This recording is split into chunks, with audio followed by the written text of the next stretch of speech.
Help me reach 3,000 subscribers. Hit like and leave a comment. I really do read them all. She leaned on the island, flipping my truck keys in her hand like a coin. Girls' night at Casey's. Jenna tossed out. Just the 5 of us. We'll crash there. You'll survive without me for one night, hero? I can handle a night, I told her. Text when you get there. Text in the morning. Basic courtesy. She gave me the kind of smile people use when they're already planning to ignore you. You and your briefings, she said, kissed the air instead of my cheek, and walked out. She didn't come back the next morning, or the morning after. My calls went to voicemail. By day 3, I drove to Casey's apartment. Lights on, cars out front, no answer to the bell. A neighbor across the hall cracked his door and clicked it shut when he saw me. I left. When Jenna finally walked in late that night, she smelled like a hotel lobby and shrugged past me to the fridge. Where were you? I asked. Don't be dramatic, she said, twisting a cap off seltzer. We were talking. I lost track. My phone died. All 3 days. That's not how batteries work.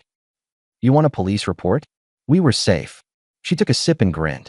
You miss me or just the noise I make? If I'd known where it was headed, I'd have packed a box that night and saved myself a week. I let the first exchange be simple. You told me one night, I said. You disappeared for 3. No check-ins. That's a line. She set the bottle down. I'm not a child. Then stop testing the fences. Relax, Mark. You're wound tight. Keep the calendar clear this weekend, I replied. We're resetting a few things. She laughed and slid her phone into her pocket like she was holstering a victory. Sure, Sergeant. Put it on my busy schedule. I didn't argue. I moved the weekend to my plan. Saturday afternoon, our cul-de-sac did its usual thing. Folding tables, coolers, smoke from a cheap grill drifting into the trees. Rick from 2 doors down, retired fireman, waved a spatula at me. Solo today? Apparently, I said. Jenna showed late. Sunglasses, sundress, a joke already cocked. She made a circle, hugging the wives, getting loud. When she got to me, she poked a finger into my chest. You gonna frisk me for contraband friendship? Not my sport, I said and kept turning the skewers. She wanted an audience. She had one. Rick leaned over. You good? I'm fine, I told him. Just adjusting rules. Rules, Jenna repeated, catching it. Like curfews and permissions? Should I sign out with the warden? I faced her. It's simple. You don't vanish for days. If you're staying somewhere, you answer your phone. Money-wise, I'm splitting accounts. Your fund doesn't run on my auto pay. She tilted her head. Seriously?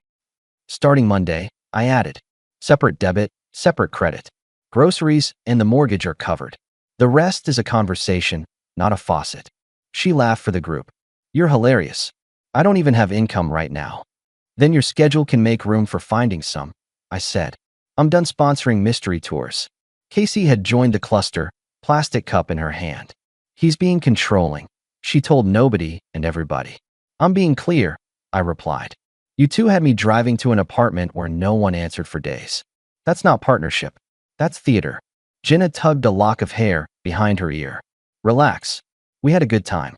You don't own my hours. Rick's wife, Angie, shifted and said to Jenna in a voice that was friendly if you didn't listen too hard. It's normal to check in. Jenna answered Angie with a smile that wasn't. We'll survive, thanks. I set the tongs down. New rule. I said to Jenna, not raising my voice. No unplanned overnights. You want to be gone, you tell me. You don't. I plan without you. Seats get filled. She tapped the cooler lid closed with her heel. Fine. Then I need the card for Sunday brunch. No, I said. Excuse me. I just told you how it works now. The silence that followed wasn't quiet. Kids yelling, ice clinking, but it felt quiet anyway. Jenna's mouth tightened. So, I need your permission to eat eggs with my friends? You need to show basic respect, I answered, which includes staying reachable and not sending me the bill for things I didn't agree to. You want brunch, enjoy brunch. I'm not paying for another disappearing act. She studied my face like there might be a trapdoor I'd forgotten to seal. We'll talk at home, she said, and walked off with Casey. The wives exchanged those quick glances women trade when they're recalculating. Rick handed me a plate. You sure about that move? Yes, I said. And I'm ordering new locks for the side door this week. The contractor left them loose. Smart, he said. Always fix hinges before storms. Sunday morning, she tried soft power. She came down early with coffee in my travel mug, buttered toast, a smile that had training wheels on it. "We got loud the other night," she said, setting the mug right by my hand. I pushed. "You pushed back. I can admit that." "You can?" I agreed, taking the mug. It was my roast. She'd learned my ratio and used it like a coupon. "I'll text more," Jenna went on. "But you splitting accounts? That's extreme. It makes me feel separated." "We needed separation," I answered. "Clarity beats hope." "So you don't trust me?" "I trust clear behavior," I said. "Let's start there." She slid onto the stool. "How about a reset Wednesday? Dinner." "No agenda. I've got a late install," I told her. "Thursday instead. But the rules don't pause for dinner." She let the smile wobble, just enough. "You're being hard." "I'm being a grown man," I said. "There's a difference." At noon, she texted from the hallway. "Could you transfer 200? The girls want to do that yoga and brunch thing." The sink was draining slow, so I was under it with a wrench. I wiped my hands and replied, "Not funding it. If you want it, use your account." She came to the doorway. "So you get to go fishing, hang with Rick, eat steaks, and I can't have a morning with friends?" "I pay for my hobbies," I replied, turning the wrench. "You want to hike? I'll go with you today. Or you can go with them tomorrow with your card. Your choice." "This is ridiculous," she said, then added, "I'll be at Casey's." "I'll text." She didn't. 2 days later, when I got home from a job site, my spare key was missing from the hook by the back door. The drawer where we kept random household gift cards was light. Jenna was in the living room with her feet on the ottoman, scrolling. "Where's the spare?" I asked. She looked at me like I'd asked where the moon went. "Which spare?" "The one for the truck. Casey borrowed it. We needed to move your truck to load boxes for the donation place." "You moved my truck?" I stayed steady. "It was in the way," she said. "We were efficient." "You're welcome." "You don't take keys without asking," I told her. "Put it back." She threw her head against the cushion. "You are exhausting." "Keys back by tonight," I said. "And while we're on it, don't touch my business cards. A client told me someone took a stack." "Relax," she said, and turned the volume up on a reality show. Thursday was the date night she'd suggested. At 4 she texted, "Rain check. The girls want to go hear live music. I'll probably crash at Casey's. Don't wait up." At 5 I texted back, "Noted. We're done scheduling anything that depends on you." At 7 I moved my gym bag into the guest room and changed my alarm to 15 minutes earlier. I updated the shared calendar, separate schedules, separate budgets. Please respect. At 10 I drove to Casey's again, not to knock, but to check if my truck was parked on the street like a prop. It wasn't. An upstairs window had laughter leaking through it. I let the moment go. My initiative wasn't banging on a door for show. It was making this house run without chaos and letting the silence cut for once on her side. The next morning, illusion number 2 showed up wearing perfume. She slid into the kitchen while I was counting hardware screws for a supply run. Arms around my waist. A voice by my ear. "I've been thinking," she said. "You're right about some things." I didn't twist away. "Which things?" "The check-ins. The spending. I get carried away because you're so reliable." She pulled back to see my face. "It's easy to think everything's taken care of. And I want to be better," she said, punctuating it with a kiss that tasted like new leaf. "Let's take a weekend away. My treat, if you keep the accounts together." "There it is," I answered. "What?" The price tag under the apology. Her eyes cooled. "You're impossible." "I'm consistent," I told her. "We keep the accounts separate. If you want a weekend, great. You book your half. I'll book mine." She stepped back like I'd just offered to split a sandwich with a chainsaw. "You're choosing money over us." "I'm choosing clarity over confusion," I said. "If that offends you, you're in the wrong house." She left the room. A door closed upstairs. The house went to its regular sounds: refrigerator hum, neighbor's mower, the kind of quiet you can plan inside. Monday morning, I found the credit card missing from the metal tray where we dropped our wallets. I checked my banking app. 3 airline tickets. 2 hotel charges pending. A ride service ping at 4:52 a.m. I called Jenna. Straight to voicemail. I called again. Rejected. A third time. Rejected. Fourth. Rejected. On the 5th, the screen flashed blocked. I stared at the truck keys on the counter, the tray that should have had a card in it, the wall calendar with a blank square where today lived. I didn't chase. I called Casey. She picked up on the second ring. Hey, Mark. Casey, I said. Jenna blocked me. We're boarding, she answered. It's loud. She'll call you later. Tell her I'm filing for divorce, I said. And tell her to enjoy the trip she paid for with my card. Casey went silent. Then, whoa. That's wow. 30 seconds of honesty saves a lot of time. I told her and hung up. 15 minutes later, my phone lit up like a slot machine. Unknown number. Then another. Then another. 15 missed calls in 30 minutes. I didn't pick up. I was busy. The boxes in the garage had been waiting for years. Seasonal clothes, old candles, a bin of scarves, a box labeled Jenna, college. I pulled them into the light, opened the bedroom closet, folded what was hers into stacks, and kept it kind. No ripping. No theatrics. I left the photos in an envelope and slid it on top. I stripped the dresser to empty. I packed the bathroom drawer, makeup, cotton pads, a battered hairdryer. I taped lids and wrote with a marker. Then I loaded the truck. Diane, her mother, opened the door before I knocked. We'd always been civil. She looked at the pile in my arms and swallowed. What happened? She left for a trip, I replied. She blocked me. I'm done. Mark, Diane said softly. She's impulsive. She'll calm down. I'm calm, I said. Can I put these in the spare room? She stepped back. Put them down. I'll handle it. I've changed the locks, I added. She can arrange a time to get the rest of her things through you. She'll lose it, Diane warned. It's not my job to manage her reactions, I answered. It's my job to manage my home. On my way to the hardware store, I booked a locksmith anyway. He came by 4. By 5, the side door had a new deadbolt and the front a new cylinder.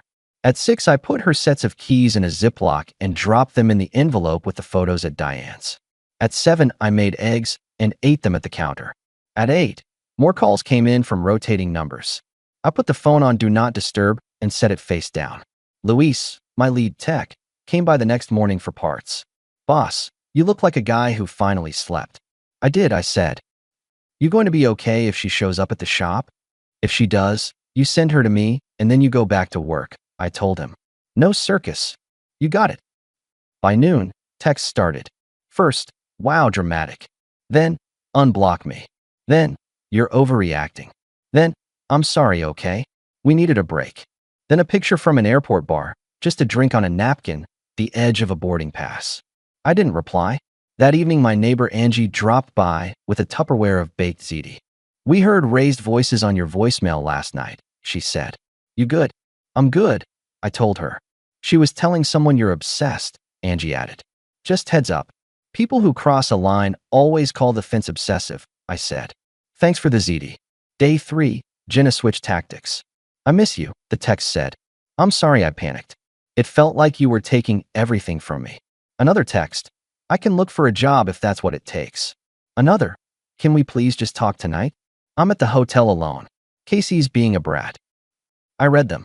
I didn't answer. I went to the gym and came back with a clear head and a tired back and slept like my bed remembered me. On day 5, she tried a grand gesture from a distance. A delivery driver showed up with a basket, cookies, balloons, a card shaped like a heart. I refused it on the porch. Return to sender, I told the kid. He looked relieved. Rick wandered over from his driveway, arms folded. You're going to burn bridges if you ignore everything. Bridges to what? I asked him. An island that sinks when you step on it. He nodded once. Fair. On day 7, a rideshare car rolled up to my curb. I already knew the sound of the app notification from her texts. She got out with a tote bag and sunglasses and a face that said this would be easy to flip back. She kept the driver waiting with the engine idling like the quick exit was part of the plan. She pounded the doorbell. Then the door. Then the doorbell again. Mark, open up. I opened. That was my mistake. Not because I feared words. Because I'd already made my decision, and doors make people think there's room for negotiation. She brushed past me into the entry like the old key still fit the new lock. You lost your mind, she announced, dropping the tote on the floor. You had my stuff delivered to my mother like I'm a stranger. You blocked me and left the state on my card. I answered. I paid you back. She held up her phone, triumphant.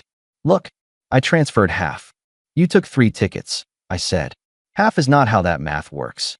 You're petty, she shot back. Who even talks about math in a marriage? Grown people who pay bills, I replied. She planted her hands on her hips. Say you overreacted. Say you let anger run you. We can fix this in 5 minutes. You can't fix a lack of respect in 5 minutes, I said. It took longer to break it. So you wanted me to text every hour? To ask your permission to breathe? She snorted. You're threatened by the fact that I have friends. You can have all the friends you want, I told her. You don't get to disappear. She moved closer, jabbing a finger at my chest. You love control. You love rules because you can't keep a woman happy, so you keep her scheduled. Luis would have told me to walk away. Rick would have told me not to open the door in the first place. I stood still and let her run the tape. You're jealous, she went on. You're insecure. You need to grow up. Everyone said so. Even Angie. Angie brought me ziti, I said. She didn't bring you respect. We had one fun weekend. She threw her hands. You freaked out and packed my life like I was a tenant. You changed locks. You told my mother on me like I'm 15. You're 35, I answered. Act like it. You're 38 and boring. You're 35 and blocked. I replied, calm enough that I could hear my next breath. You turned off the only line that matters in a marriage, communication. That's your call. This is mine. She folded her arms. You won't actually file. You like to act hard, but you're soft. I already filed, I said, and opened the envelope on the entry table. These are copies. She stared like the papers were a magic trick I should apologize for pulling. You're not serious. I handed them to her. I'm finished, I said. This house will be quiet. You can make arrangements through your mother for anything left. You have no access here. You don't get to decide that, she snapped.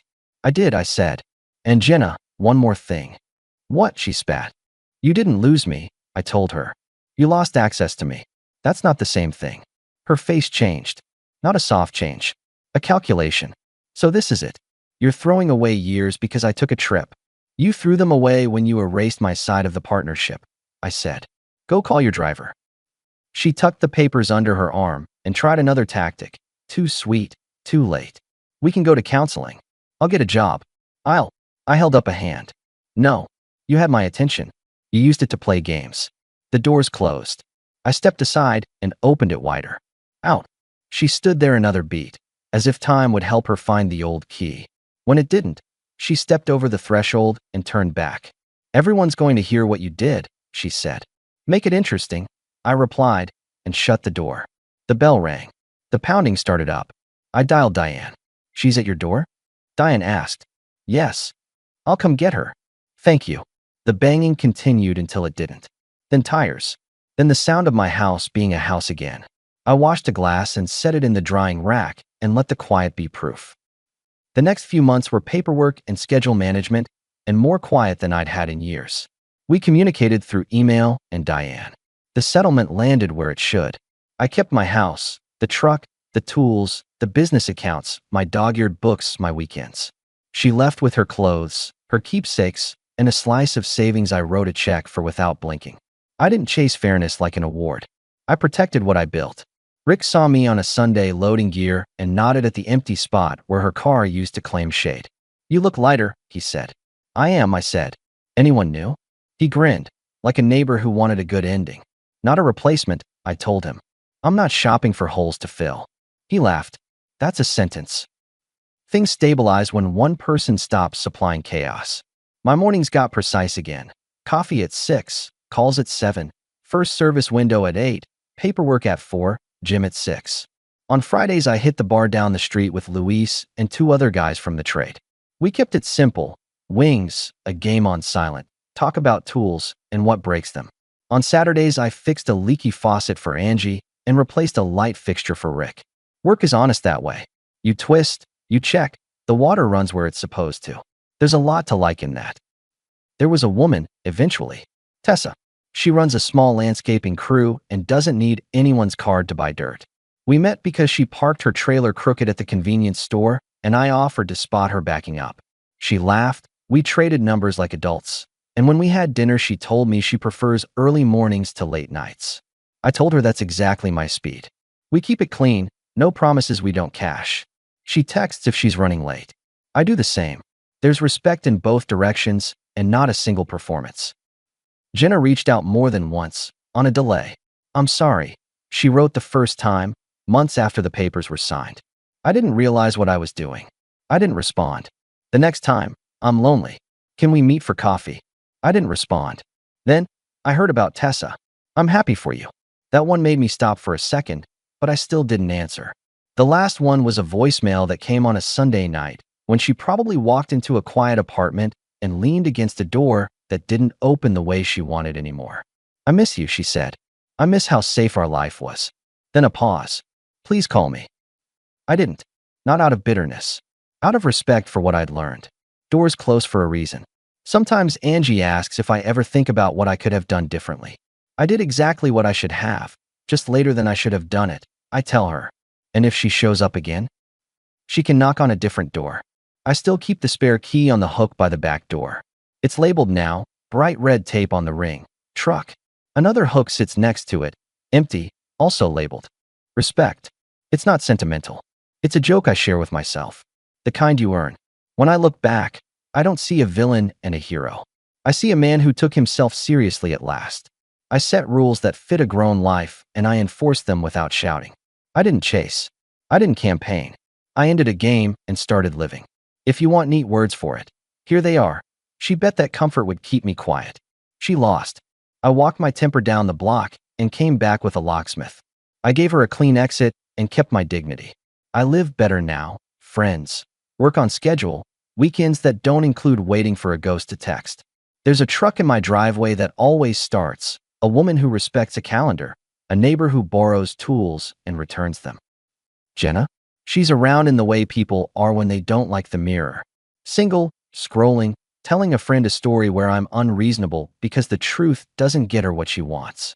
Every few months, she tries another number, another apology, another tone. I don't hate her. I don't wish her anything. I just keep the door closed. The last time she called, the ringtone buzzed while Tessa and I were loading soil bags. I glanced at the screen, set the phone back on the tailgate, and lifted the next bag. Tessa didn't ask who it was.